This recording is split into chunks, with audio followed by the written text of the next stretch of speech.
Oke, selamat malam Sobat ASN.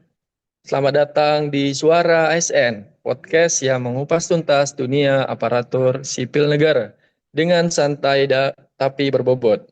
Saya Badawi, kali ini kita akan ngobrol topik yang penting banget, apalagi di tengah era digital kayak sekarang.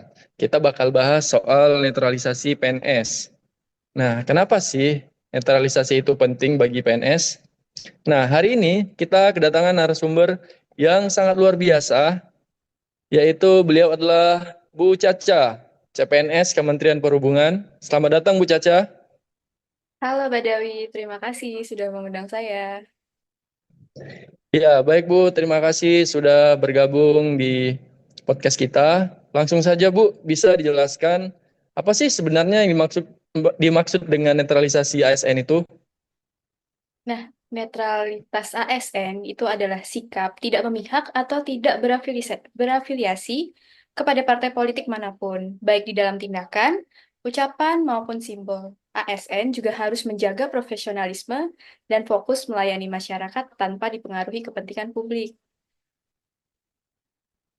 Oh iya, terus kenapa sih netralisasi ASN ini menjadi hal yang sangat penting, apalagi dalam konteks pemilu atau pilkada, Bu?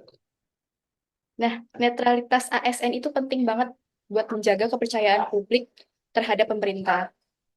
Kalau ASN berpihak, maka potensi ketidakadilan dalam pelayanan publik akan meningkat.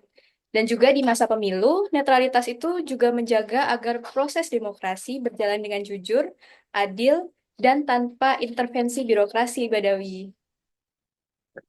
Wah, berarti emang nggak boleh ya, Bu, kita ikut kampanye ya sebagai ASN. Bet- Betul sekali. Contohnya, ASN ini dilarang ikut deklarasi dukungan, menggunakan atribut partai, atau bahkan memposting dukungan di media sosial, meskipun niatnya pribadi itu tetap melanggar aturan netralitas.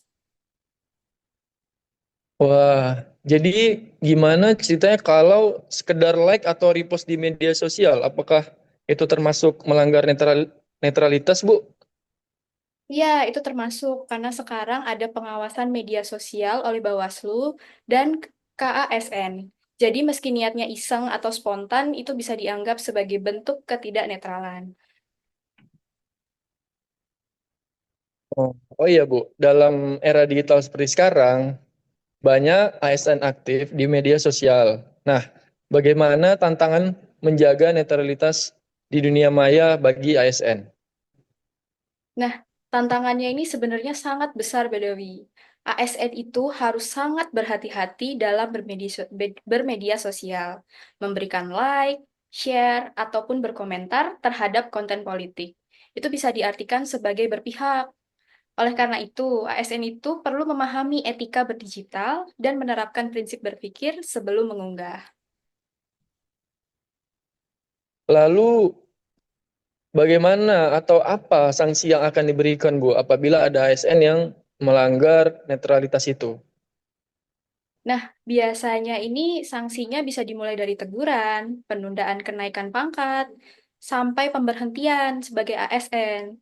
Sanksi ini tergantung sama tingkat pelanggaran dan diproses melalui KASN diserta instansi terkait. Wah, serius juga ya. Tapi, apakah ASN dilarang untuk punya pilihan politik, Bu?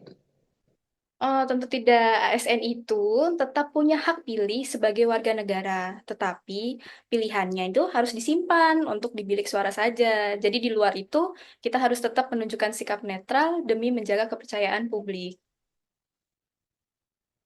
Jadi netral bukan berarti pasif ya, Bu. Di mana sebagai ASN tetap bisa aktif mengedukasi masyarakat sosial soal pemilu, misalnya tentang pentingnya memilih atau mengenali hoaks, tapi tanpa menunjukkan kepribadian kita. Betul sekali, Badawi. Terakhir ya, Bu, apa sih pesan Ibu kepada seluruh ASN terkait menjaga netralitas di tahun politik ini? Pesan saya ini sederhana aja. Fokus menjaga tugas dan melayani masyarakat, jaga integritas, profesionalisme, dan bijak dalam bermedia sosial. Dengan begitu, ASN akan tetap menjadi pilar negara yang kuat, netral, dan dipercaya rakyat. Wah, terima kasih banyak ya Bu Caca. Obrolan kita malam ini terasa hangat banget. Semoga teman-teman ASN makin paham dan makin bijak bersikap di tahun politik ini sampai eh, tidak adanya pelanggaran netralitas tersebut. Semoga Sobat ASN juga tetap profesional, tetap netral, dan tetap semangat melayani masyarakat.